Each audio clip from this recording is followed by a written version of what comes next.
have. So we're delaying for a few minutes. Starting soon. But in the meantime.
That door doesn't open. Dude, that door doesn't open.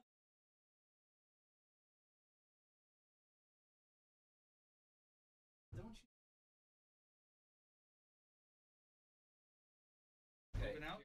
In.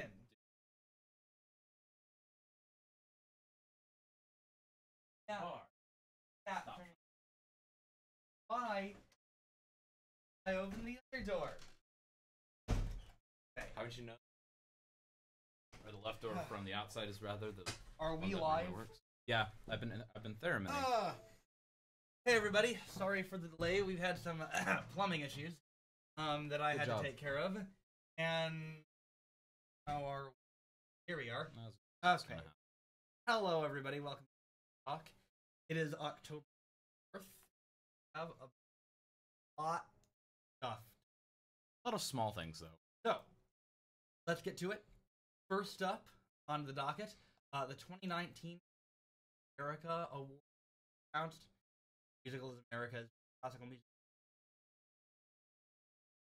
awards every year, and the composer of the year is Julia Wolf.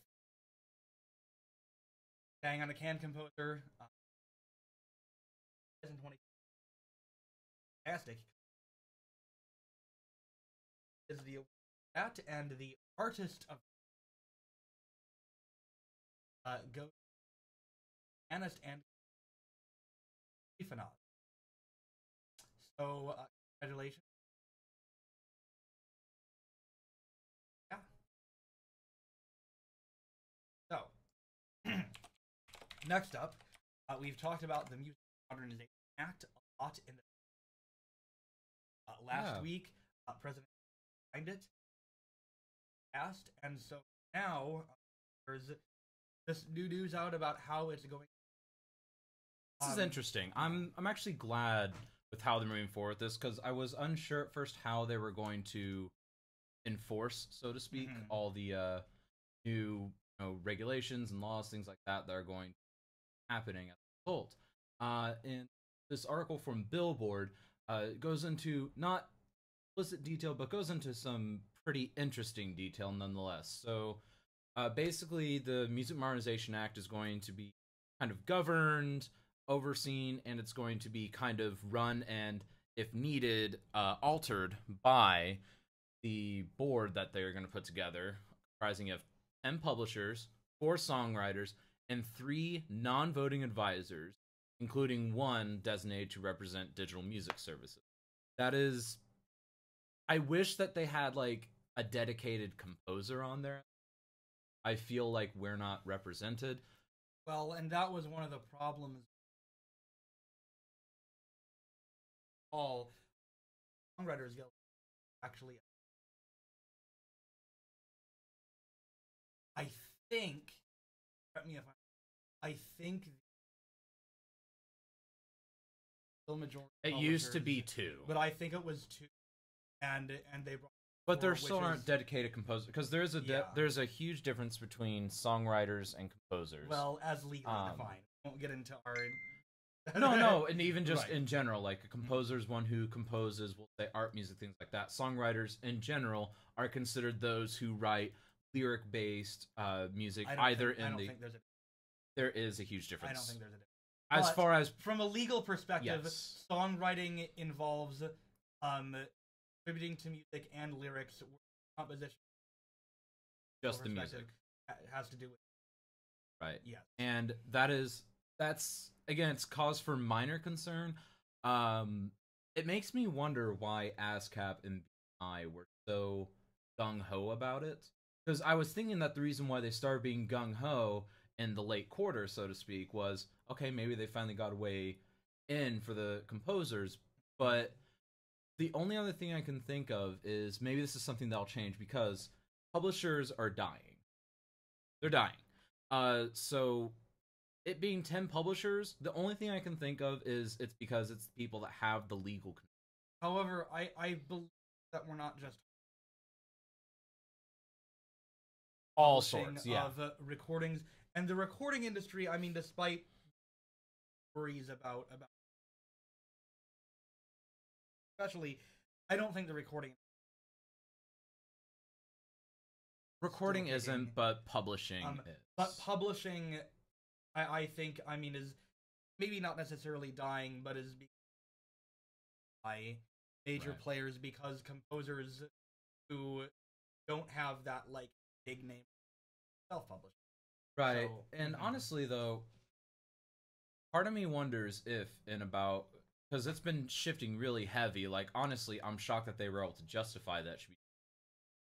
I wonder how long until 1 or 2 of those seats either go to songwriters or finally get an actual designated composer seat. Because honestly, I'd be interested to find out if one of those 3 non-voting advisors a composer. Because honestly, I'd be satisfied with that. I personally, my preference, half and half, publishers. But I imagine that, given that this is a committee dealing, there just aren't a lot of out there who are at law. No, there are not. And like, I'm considered a relative expert in the field of composition on it, and I still don't know all of it. All of what I know is just from observing people's idiocy. Well, and really, I mean, the thing about copyright law, really nobody is. Well, no. Even copyright lawyers will admit that they don't understand it. Funny story. I actually know a copyright lawyer. Mm-hmm. Or rather, I know the human that is a copyright lawyer. For music, and the arts in particular, who willingly distributed black market CDs that have just all the music on them. Well, that actually... Yeah. Because copyright, when you deal with copyright that long basis, you really realize how messed up it is. So I can imagine somebody realizing how messed up copyright law is. That wasn't his reasoning. Like, well, want to know what his reasoning was? I'm gonna do what I want. You want to know what the reasoning was? Sure. The reasoning was, and I quote, "No one cares about that music. It was our kind of music." So yeah, I lost all respect for that man. I lost all respect for that human. But that is like I said, I can imagine something on the industry rebels against what listen ever copyright. I would not understand that. I could see it. I would understand. But yeah, I could see it. I won't understand it, but either way, yeah. So I think this will be interesting. Hi. We have a very cute cat. Anyways, so yeah, that's it on that for now. We'll be following that as it continues forward. Because since they have 90 days, I imagine things might change with it. Because it's probably not set in stone. I'm not optimistic about getting, but I do think that ultimately, hopefully, better than system, or lack thereof, and improvement. Yeah, nothing is perfect. Right. So the next bit, SCI Newsletter. Call from member news. This was technically something from last week, but this week, or we're about a week and a half from the deadline, so I thought I'd mention it. They're looking for announcements, reports, reviews of activities or festivals, so you could review various things, major accomplishments, interviews with members relating to career and composition, future events, opinion pieces, anything like that. Also, this is really big. Student member news is highly welcome. That's something that I really like, but I also think is dangerous. So what do you think? Is this a good idea? Are they getting desperate? What about peer review? Is that just dead? I mean, the SCI member newsletter, it's curated, yes, but it's not an academic. It's not as curated document as you would hope. Probably not everybody who you've seen. It is a little suspicious that they trying to get, because the SCI newsletters tend to be pretty. They do tend to be. I guess not a lot of them, and I think that it's a good thing to. And I know you've been involved in more, and I imagine that that's a factor. It is. So to do this. The reason why the reason why it's been sparse in the past, let's just say, kind of skin and bones deep as far as newsletters go, is because for the longest time they didn't really want students submitting. Students have been seen as the second-class citizens, which is a problem considering that students make up about 65 to 70% CI's active membership. And we had zero representation other than Frank. Like, Frank's position was the one student with a voice. And Frank's position didn't have that much. He's got a lot more voice now. Still not much, but a lot more. And basically it was just found, oh man, students. I wonder if they're doing anything. And now that they're listening to us and hearing, wow, they're doing good things. Like, I've been working on a write-up for what I did with Polyphonet for this newsletter, hoping to get it done in time. If not, I'll catch the next one. But, I mean, the only thing I'm worried about is that this might be watering it down a bit, because people, despite, it doesn't matter who they are, people tend to look at student composers with kind of less respect, so to say, than a fully fledged professional. It doesn't matter. Like, that's just across the board, particularly for undergraduate masters. Doctoral students are often seen as like a weird in between, so I'm kind of getting around that now. But in general, like, people will just respect a professional more than Jacob. And I mean, sometimes, yeah, that's fine, but other times, like, if they're talking about, like, let's say, the composition techniques in a Rush album, I would expect them to consult someone like you. Well, and I mean, the should judge not on whether they're, but it's, I mean, we've had this discussion before. It's a silly status thing. It happens in every field, not just in. But composition seems more toxic. I don't worry about I don't know about student members. I do think that even in the past, I just worry it has seen farce in the past, and there are a lot of professional. Oh yeah, you would think that there would be more. So if you're going, the thing is, if you're because they don't care. If you're going to do this, I think that if you're going to have a push to get more, try to get more from the professional and the student, and then you need to curate the newsletter such that you don't a lot of, well, you know, Joe Schmo performed my music on his senior recital at my university. Right. Which is not news. Like, my question is, like, where do you draw the line? Because like a senior recital in composition, at this point, I think kind of big whoop. No, because you're expected to do it. I would say that the standard should be the same for professional. If it is here to perform a major professional honor, or if you win.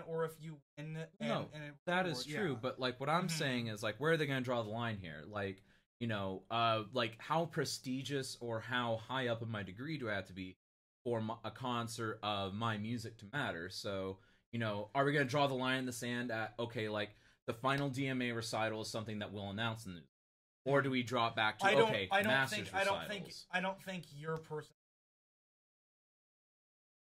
No, I think that, right. But I'm saying that people are going to submit it. Well, they are. Yeah, I know. And I think that, which I'm saying it should be curated such that doesn't make. Will it be? I don't know.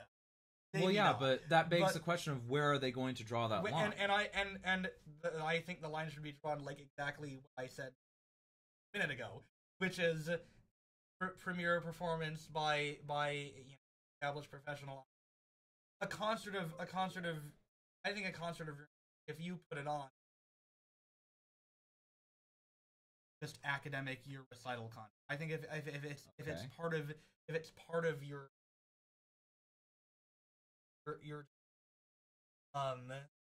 what about a gray area? What about an area of unique research? Like, let's say that I have my lecture recital coming. Yeah. That was completely unique research. Is that something that I would announce? Like, that's what I'm talking about, line in the sand. Yeah. Like, you can make an argument that, yeah, I should have announced my polyphonate thing. You'd also make an argument as, why the hell would I do that? Well, and to me, if you announce the polyphonate thing, you wouldn't be announcing my lecture recital such and such. You'd be announcing. I'm giving a talk on a new composition technique. You wouldn't be announcing it as your lecture recital publication. Yeah. Which I think dissertations and stuff like that do fall into. I mean, just finishing your dissertation. Also, I don't think. No. But if your dissertation, if you dissertation and it gets performed by a symphony orchestra, good luck. I just added theremin. That would definitely. So, that's why I have a theremin, by the way. There's obviously a little bit of a gray area there. So that'll be interesting to see, regardless. But if you do have something major, submit that, even if it's not yours. Or, you know, I would encourage you to do a quick review of St. Mary's, because honestly, it'll get your name in the hat. And having a publication, even if it's a derpy review of like some, I will. Yeah, it'll still have your name out there. I would encourage you to do that, like. And if I write the review, I'll do a good job. No, I mean, probably. A derpy little, like, I'm just saying how people will view it. It'll be a derpy little review, but... It's a small... Yeah. No, small things add up. Like, they really do. As Blink-182... I don't... Rock band. What part of I hate rock don't you understand? Alright. Our list. Not many of them. Continuing on. Yeah. Moog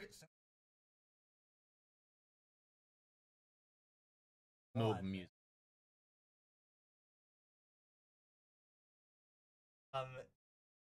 Like these premieres. It's called as the thing they make is a. Anyway, yeah, I had a chance to listen.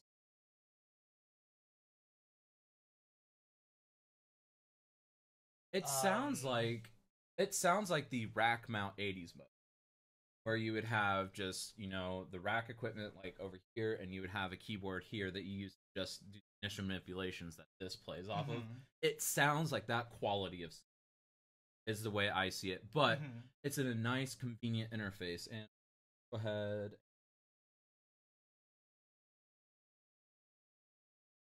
So, looking over here, got the beautiful synth. Great.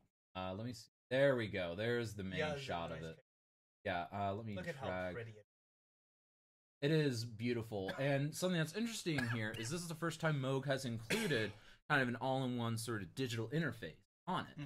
So this is their first modernized standalone synth, I would classify, because I consider the modernized standalone synths like the one that I have here on my desk, where you can manipulate everything you want on the device itself.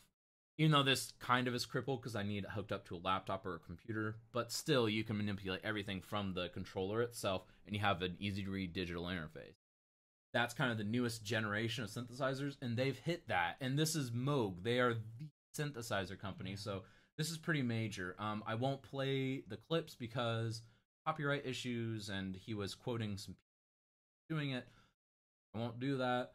But I would encourage you to look up the Moog One sounds. Like they are. Yeah, they've got a set on SoundCloud. Like if I had $8,000, I would buy it. If I had $8,000, hell yeah! Like imagine what you could do with that from a compositional standpoint. I mean, that is just. I mean, it's phenomenal. Like, I mean, have you considered doing synthesizer music? Oh yeah, I mean, it's for one. I mean, it's a lot of potential. There's that connection. I like. Right. But yeah, I mean, I think synthesizers have a lot of potential.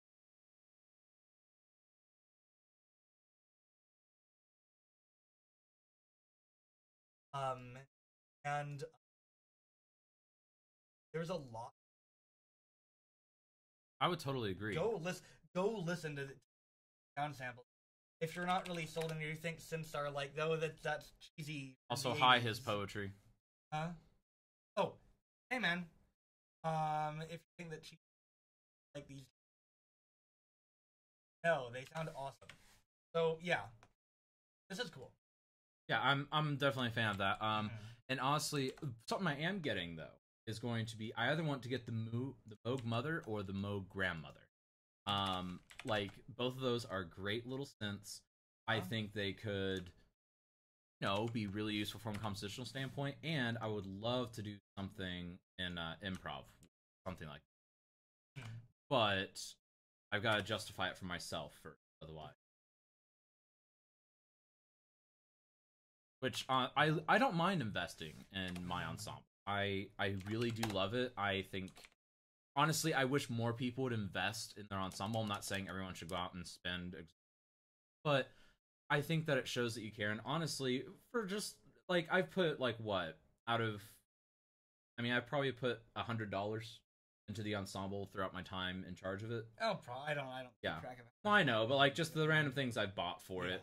I mean, the poker table was like what? No, that was mine.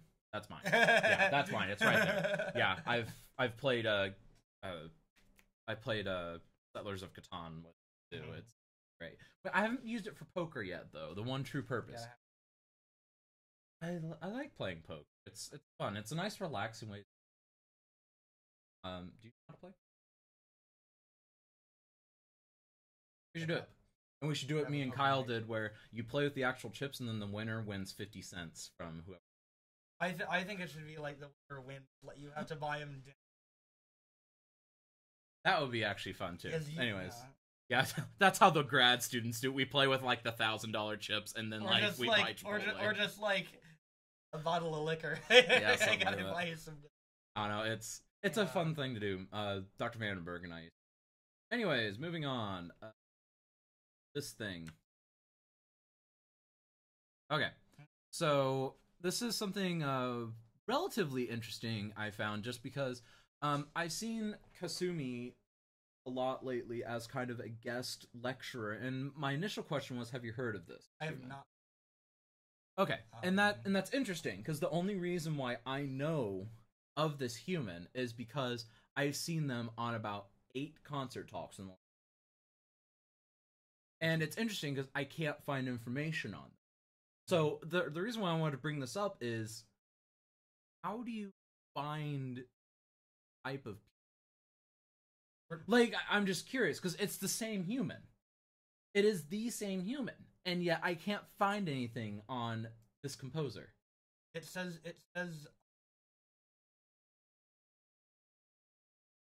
yeah.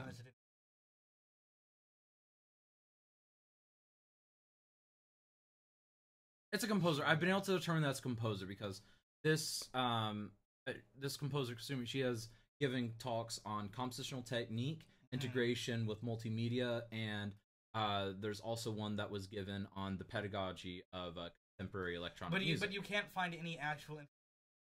Yeah, and so my question is, how is there this random mythical person who is apparently important enough to give a lot of good sounding lectures I would attend? Yeah, and I can't find anything. I'm gonna have to look into this. It could be like a marketing thing. Like it could be. Like you go to all these things, but you don't have anything about yourself online. So it's like, who is this person? I mean, we're falling for it right now. Well, yeah, exactly. Because I'm just so curious, because I've seen it all over the place. I've seen it. I saw one in ICMC. I've seen one. I think CEC had something with Kasumi recently. The Music Theory Association had something. And it's just like, I think I saw something with Manhattan School of Music as well. Yeah. And so it's just like, there's this random human that is giving all these talks that I can't find anything on. So that was just, it was a funny little tidbit that I wanted to share. That's just like, how? If anyone has information on, please email us. Or just message us.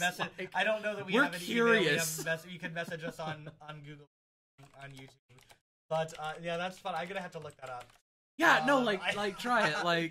Like here, and just for science.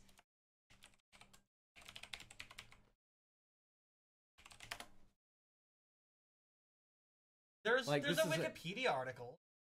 Not the same one. Really? Yeah. Based on the talks that I've seen given under this name of Kasumi. Not the same one. 2011 Guggenheim. Well, there's a TED Talk. It says 2011 Guggenheim. Yeah.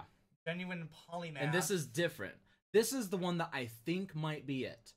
But I can't find any, okay, so this is one of the things I'm talking about where you can find this. But you can't find the actual, composer info. Right. And then the website's defunct. That's the thing. I can't. Anyways, that's interesting. It's just a funny little thing, that it's bugged me. It came up again in my research for today, last night, and I was just like, I have to talk about this. It's bugged me so long.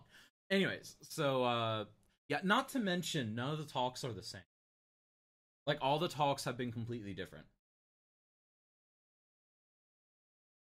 Well, yes, but no, but what I'm saying is, even with a polymath, you get some things like, oh, I'm giving my lecture on electronic music video games today that I gave last week at Harvard, that I gave before that at Manhattan School of Music, that I gave before that in Norman, Oklahoma. There's no, yeah, it's just interesting to me that anyway. So interesting tidbit over. Just rant. Actually. Can I rant about that thing that we talked about earlier? Without using the name? Oh yeah, go ahead. That's hilarious. Okay, so this is the best rant ever. So be professional, guys. We learned that there are some very unprofessional humans in the world. So I mean, I've done contests before, and I've had to send out, rejection and acceptance. That's no stranger to me at this point. This is my 4th or 5th rodeo with it. And I got to the point where I'm sending out the finalized thing of, hey, we're using your piece, hey, we're not, for the New Century Improv Ensemble. And it was a pretty courteous thing, just, greetings and thanks for your submission. We received over 200 works for consideration in our concert, and while we will not be performing your work this semester, part of this project was to build a repertoire base to pull from in the future. Before I continue, That's a good thing. I'm basically saying pretty standard for calls for scores. It's pretty like, standard, we might but I not added. it, yeah. But I added the bit of I'm trying to build a repertoire base because it's true. I've got a binder with all of these submissions in. Well, I got about half of this. I need to print the other. But anyways, so moving on to the next sentence. Thank you for your submission. The ensemble really enjoyed looking at all that was offered. Yeah. At what all was offered is what I put. And then I said, best, exactly details, do you make it, all that stuff. So, that's a pretty courteous thing. And in fact, that's more courteous than a lot of rejections I've gotten. Like, that's really courteous. I feel like I'm a really good guy. And then I got this response. Nope. There we go. Okay. This is a direct quote. I will not give you the composer name, because I don't want to be that human. But, nice. You could also get... I'll never send anything else to you. Never. Make sure you've deleted all that I've sent before and never use it. Author. All copyrighted. Didn't even sign it. And the sad part, I won't give a name, but this composer has a name for themselves. Like, a lot of gnome related. Granted. A lot of pieces about gnomes. But, in general, a pretty good, we'll say, Eastern European composer that has proven his salt because he keeps getting performances. That's his response. I would expect that from, like, a senior in undergrad who, submitted their first thing, thought that they were the best thing ever, and got rejected. I wouldn't even expect that. No, I would. If someone... Without knowing how to respond to an email. You're doing something wrong with No, I mean, respond to, like, saying, like, let's just say it was, like, a big fish, little pond thing. It wouldn't be surprising. Yeah, it wouldn't be surprising, because you could have a situation like, let's just say that you were completely isolated while you were at Drew, and you were, like, 8 tiers above everyone else in composition, and you submit your first thing because everyone keeps telling you you are God. Right. And then you submit. That might be a response you get. That might be. Maybe.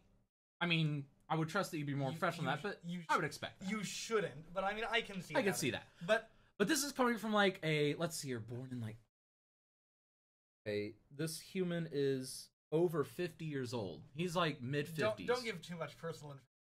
No, I'm not. But like, I just gave a pretty wide swath. He's in his 50s. But this is a professional company. Like, oh my goodness. Like, it's just, how? Like, what do you think is wrong? Like, it's not my email. I'm not going to try to psycho... No, I'm not, but it's just like, never do that. What I will say to our listeners is, be professional, and here's an approach that I find useful. Don't respond to rejections. Well, no, don't respond. But here's an approach I find. Putting it out there. You should be happy to get... When you get rejection letters, you know what that shows? You get a bunch of rejection letters. It shows that you're putting it out there, which is good. And submitting things to calls for... telemarketers. No, except you're asking for the scores. You're not asking to get interrupted at dinner. But no, the idea that the telemarketer calls 100 people, and one of those people responds. Submitting to things is kind of the same thing. You submit to as many things as you can, without breaking the bank, obviously, and to me, when I get rejections, I'm like, this is good. The more rejections I get, it means I've been doing a better job of putting my music out there. So, rejections are good, sort of. But yeah, don't do this. Yeah, don't. It's bad. It's horrible for you. Anyways, but yeah, and just so you know, and I didn't do this to spite anyone, I've already let most people that I respect that have power at schools that they're at know this just out of clarity. 3 of them so far have asked me for the name. Just saying. Alright. Moving on to the next bit. What'd you think of this next one? This I'll let you take it. This was honestly very humorous. Not surprising. So there's a new article out at The Guardian. interview. It's a Guardian source. Guardians. I'm tech stuff.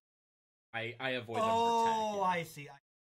But composer Gerald Fried recently came out and said that he worked with Stanley Kubrick, and he was one of Stanley Kubrick's friends, and he scored 5 Stanley. And he recently came out and said that Kubrick never paid him for their first film. Now, that is both depressing. Well, it's not surprising. Stanley Kubrick. I think so. Stanley Kubrick was a real jerk. He and there's a much more famous story about 2001: Space Odyssey. Yeah, 1999. He died in 2001: A Space Odyssey, which is a great movie, but Stanley Kubrick commissioned. The composer wrote the entire score, and then Kubrick was like, "I don't like it. I'm not going to use it. I'm going to use the filler material." Which is how we got, the Blue Danube and Ligeti's Turner. Well, very famously, da da da. And thus spoke Zarathustra. And then, making the matters worse, Stanley Kubrick did not pay Ligeti for the use of Luke St. Terna. So Stanley Kubrick was a jerk. So this isn't really surprising, but it is. I mean, it is depressing that it's their composer. But the reason why it's funny to me is, so let me explain. I don't actually think it's funny that composer. I think it's funny that this happened under the guise of. Like, I would never, like, for instance, like, I've got a friend and a colleague, Hayden Iskander. We're good friends, but we pay each other for services. Don't just, like, he paid me for a commission. I wrote it. I got paid. I am having him perform final DM title. Getting paid a fair amount, and I'm comping him gas. So I mean, he's doing me a solid by just randomly coming up here, quote unquote, for 2 without charging me. So we do favors for you, but shouldn't just completely disregard your friend's work, particularly art or something. Because I was having this conversation yesterday where it came up that in other countries of the world, such as, Russia, Germany, things like that, artists are considered to be paid basically as fairly as, like, an engineer or something. That is to say, you don't just ask the engineer, you wouldn't ask the artist to work. You wouldn't ask the plumber to come fix your toilet for free. But people think it's fine to ask someone to play violin for free. And it's not unique to the United States, but it's really prevalent in the United States, and this is kind of just like, that's pretty much like the tippy top of it. Well, and it is a little different in you. I don't necessarily think it's unreasonable to just kind of do favors for you, because it's like we're all students. But you should make an effort. Yeah, and I mean the standard, generally the standard that everybody does. If somebody is playing for you, if someone is playing for you for free, get them a gift card. At least get them a gift card. But so what? Okay, well, that's that. So Zach has gone away. So So let's continue. We have a lot of years this music, some upcoming, some that happened this week. This past week, Canadian opera company, opera Hadrian, right, best known for his libretto by Ivor. Turns out I was just there. This opera is a historical that has to deal with the Roman Emperor. The Roman Emperor Hadrian, and his love affair with a young. Actually, I've heard of that. I've heard of Hadrian. I didn't know about his. No, I've heard of Hadrian. Yeah, like I'm pretty. Like that's kind of like one of my favorite areas to study history. In Christian circles, Hadrian is famous for the early Christians, but not as brutal as Nero. This was recently, like I said, by the Canadian Opera Company. Toronto. There's a cool write-up about it. Times. Check this one out when it comes. Number 2, the Metropolitan just gave. This isn't a world premiere, but it is. Hey, I found it. We removed twice. Yeah. I have 2 rolls of tape now. Cool. Hey, anyway, we were talking about. Yeah, I'm just being distracted. Metropolitan Opera just gave the American premiere Marnie. This opera 19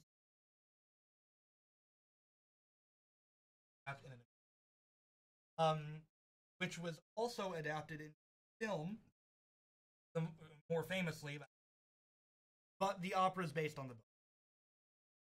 Are good or bad? Well, they think it. I mean, I haven't. But there's an article up by myself at the New talks about getting it perfect. Actually, I thought it was enlightening how really talked about particular challenges of dramatic work.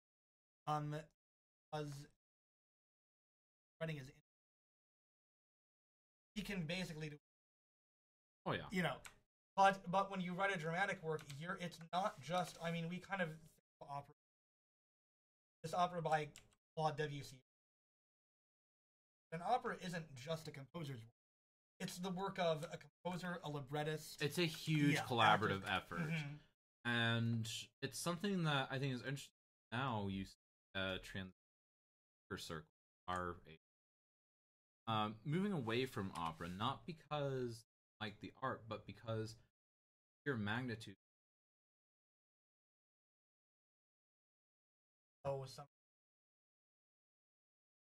Every time you document, what version of Microsoft? Well, that's why you're not using 5 version. Pretty sure. Anyway, this is immaterial. Keep going. What you were talking about, opera. Oh yeah, I see a transition to doing multimedia pieces instead, where you have either electronics or live instruments with a video feed, and the video feed can be something trippy and useless, or some people have turned it into like Giannis did this up here, having kind of a narrative play out, almost like a very silent film. Yeah. And I think that's interesting. I'm not sure I would do it personally, but I think it's interesting because it's clear that people want to tell these multimedia stories. I think multimedia with electronic multimedia is a new frontier. Obviously, it's, but I think there's still a lot. But do you kind of see why maybe some of our contemporaries are migrating to that instead of opera? I don't really see, at least among young professional composers. Now, I mean, I don't know a lot of student composers. Practical. How do you get it performed? And you have to. It's a big time and effort in a period in here where you're trying to build a portfolio. And Dr. Sharp was rooting for me to write an opera. I told him. But honestly, and some other among young professional composers, I actually see a lot of. I mean, when we talk about premieres. Here, like every week, opera getting, and I think there's something about opera as an it's a huge challenge, aspect of having to be as a composer and just all but I don't know. I obviously financially opera is a bit more of a... is hard on composers and is also there's it but I think there's something to the art form. I don't think opera's going. Oh, I don't think it's going away. But anyway, so we need to move on. We've got about 10 minutes left, and we have some rapid. We got to rapid fire some. So yeah. Okay, so film composer Marco Giacchino to premiere Ballet in Seattle. This was interesting to me because obviously you don't often see people go from film to the classical era, let alone something that's considered very high classical as ballet. That's a really big switch. But yeah, that's cool.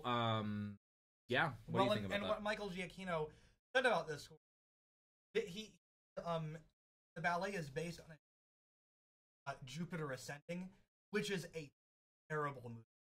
Don't watch it. But should we download the score? The score, I saw the movie and I don't really remember the score because I was distracted by how bad the movie was. But Michael Giacchino in an article at Variety actually talks about the score for the, because he didn't write the score after seeing. He was given the concept for the film and told to write something. So he wrote like a six. I remember reading that. He wrote like a 6-movement work that was then adapted into. Makes sense to me. I kind of want to go download this now. Although I might wait until the recording for Ballet comes. Yeah, we'll find out. Yes. There's a new work premiered and performed. Arcroft. This is called Gentlemen of Istanbul. Tenor. It's by Boston-based and professor at the Mehmet Ali. This piece inspired by travel journals written by intellectual Ottoman century named, I gotta make sure I pronounce this right, Evliya Bebi. The reason why this caught my eye is because I think this falls into the inspiration. Oh yeah, for music, like that is really cool to me. Like, because I saw that and I'm just like, this, like, because how often do you do? Because I mean, we all talk about composer music. How long have you just done something really stupid and random, and then used the results of that as inspiration? Like, we don't do that enough, composers. Like, we need to. But it was recently performed. I think actually, yeah. Live Arcroft, and I don't think this was a premiere. It's part of the program that they're touring with this. I think I think it was kind of the public premiere because based on the article, it sounds like it had kind of a workshop type premiere. Maybe to like a closed audience, maybe to just like, you know, people that were in attendance rehearsal, but several people had heard it before, so that's what leads me to probably a workshop type. But I would consider this a premiere, honestly. Anyways, yeah. Next. Oh yeah. So Carlos Collins' music to be premiered during during masses to celebrate the sainthood of Oscar Romero, a Salvadoran saint, newly donned one. Yes. So Romero was a San Salvadoran archbishop who spoke out against violence of the country's dictatorship and was assassinated in 1980. And what's interesting is he talks about. Did you read the whole thing? I read the article. Right.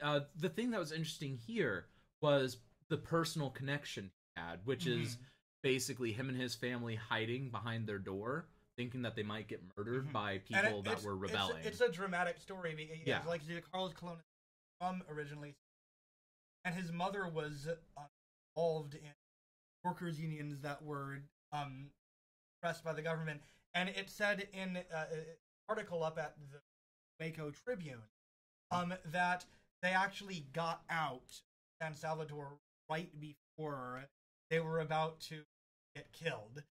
Yeah, like within I mean, it was like within a day or so that a lot of his friends were because I believe Cologne left first, and his family followed and just barely made Cologne, I think. Yes, Cologne.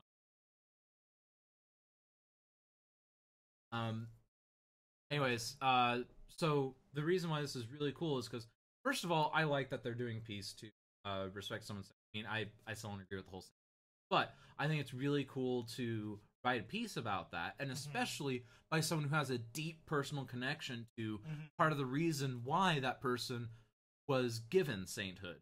Like that's really cool to me because there's a deep personal connection. I think this has potential to be a really cool piece, and it's but going to be, it remains to be proved. It's going to be performed on a festival, all a mass 26th to the 20th starting month. on Friday. Friday through Sunday. And the two I are a Deum Latino Americano, and then also interestingly, a setting of a pastoral letter that was written by the current Archbishop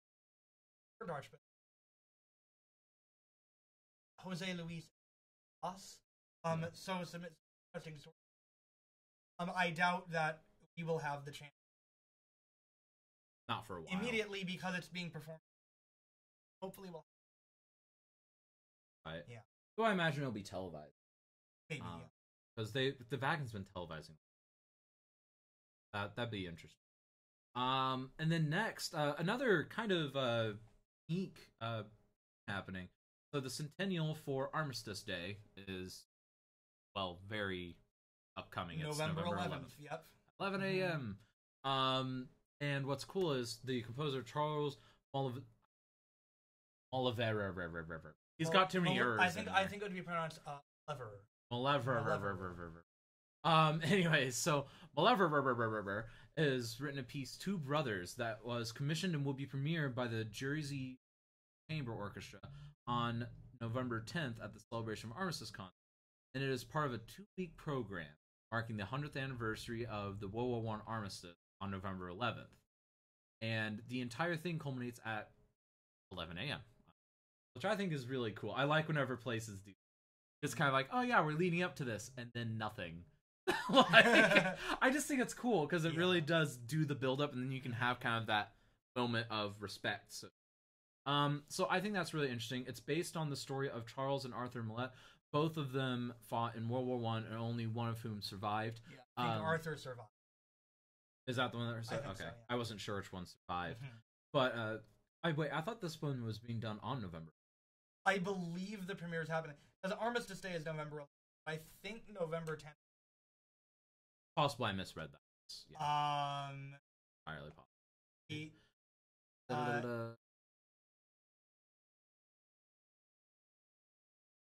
There we go. Yeah, 7 p.m. on Saturday, 10 November. For some reason, I read that as 11 November, and I think it's just because I saw all the 11s. The day before Armistice Day. That's cool though. Yeah. I really like that, and this is really cool, and they're doing performances just throughout the area as part of this big celebration. So yeah, I think that'll be really cool. Want to take this? Yeah. Our last premiere, a lot of them is from with a twist. The Cheyenne Symphony Orchestra. They're premiering a work by Wyoming composer Robert Matthews that none of us can find. Nobody knows what the name of the piece is. It doesn't say on the Cheyenne Symphony website. The only thing we have is it's a world premiere. We know it's a world premiere. Yeah. But another interesting part of this concert is they're also doing Beethoven 6, and they're also doing the Four Seasons, but with a twist. So the twist is that they're doing the Four Seasons, but it's Four Seasons by 4 different composers. So I think there's a piece by one of them is by Max Richter. Yeah. I mean, it's an actual recomposition of it's a recomposition of the thematic material. Yeah. Here it is. So the spring is Astor Piazzolla, who wrote a summer, Max Richter interpretation. The autumn one will be a piece by Bass, Woot Woot. Yep. And then Winter by I like that they're keeping Winter, because I think that's the best of them. I And I think it's the most timeless. I know they're not going to do this at an orchestra concert, but I would have liked to see Francis Domont recomposition of Big God. I mean, it's not really, it's more like a dub over. Well, I don't know, you wouldn't really call it, it's a, not even that, it's... Yeah, that's a good interpretation. I'm glad you enjoyed. Did you enjoy that documentary? Yeah, I enjoyed. Yeah. Okay. Yeah. I don't think it's necessarily of what I've heard from Domont. I don't think it's necessarily his best piece. It's a good piece. By the way, remember that documentary. Doctor here. Anyway, so yeah, that's that. So continuing on, we might go a couple minutes late. I can't. A little late. You can't. I'm behind on. All right. So we need to like rapid fire. So recordings. Gloria Cheng, a pianist, just released an album called Garlands for Stucky. This is piano pieces to the late composer Steve. Bridge Passed away in Records. 2016. Yes. All That Dust is a new record label. They released a batch of 5 albums. Matthew Shlomowitz, Severine Belton, downloaded and ordered their website. And importantly, that first one by Morton Feldman is, quote, for John Cage. All right, I like that. Right, moving on. And finally, a new album by violinist Ovses Pogosian, called Inspired by Bach. Inspired by the Bach violin sonatas, includes like Caius Aria, Gabriella, Andrew McIntosh. Not Macintosh. It's... Yeah. He's not a computer. Or an apple. Because the apple that the computer is named after. Macintosh. Anyway, well, we ran through those fast. And with that, it's 2:00, and we're done. Yes, because I have some editing to do. So anyways. Have fun this week. Yeah. Send us your hate mail because we did it. Yes. Also, that was Composer Talk, October 24th, 2018. Also, quick little friendly plug. We're doing a Halloween concert next week. It's going to be great. We're doing a piece that involves carving a pumpkin with contact mics on it. If you happen to live in Norman, it's going to be great. Also, we'll be sharpening a pencil. Yes.